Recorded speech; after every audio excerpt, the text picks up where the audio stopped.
For 115 years, the canal behind my property in Blackridge Hollow has flowed like clockwork.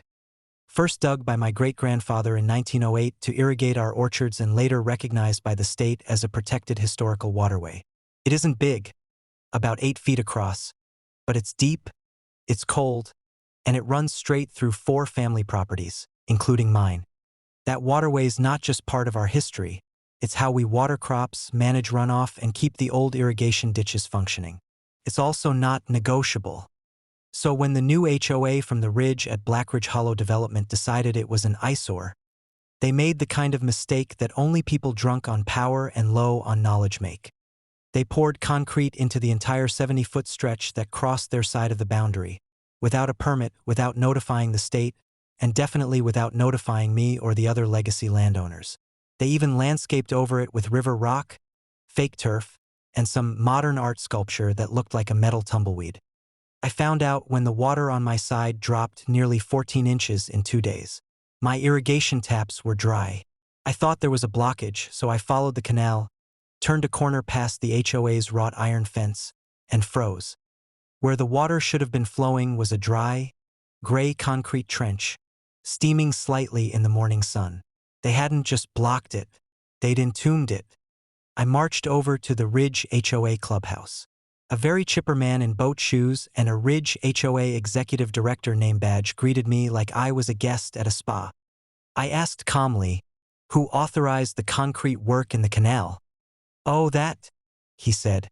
"The board voted on it last month. We wanted to clean up that ugly ditch. It was a mosquito risk and, frankly, not aesthetically aligned with the Ridge." I blinked. "You cemented over a protected state waterway." He frowned. "It wasn't in our documents." "That's because the canal predates your HOA by a century." I didn't raise my voice. I just smiled and said, "You'll be hearing from the State Department of Water Resources." And oh boy, did they. Turns out, the canal was listed on both the State Historical Water Systems Registry and registered with the Department of Environmental Management for controlled flow. It even had federal designation due to its connection to a downstream salmon habitat. I filed a formal complaint that day. So did the other landowners. Within 2 weeks, state inspectors were crawling all over the HOA's new landscaping project. By month's end, the Ridge HOA was slapped with a $320,000 fine for unauthorized obstruction of a regulated waterway, a $200,000 penalty for environmental damage to the fishable downstream habitat, a $100,000 restoration bond requiring them to remove the concrete and restore the canal to its original condition using historically accurate materials and methods. Total, $620,000 in fines, plus mandatory restoration monitored by the state for 5 years. The HOA board president resigned within a week. The executive director tried to claim he was just following votes and is now reportedly working at a garden center. And me?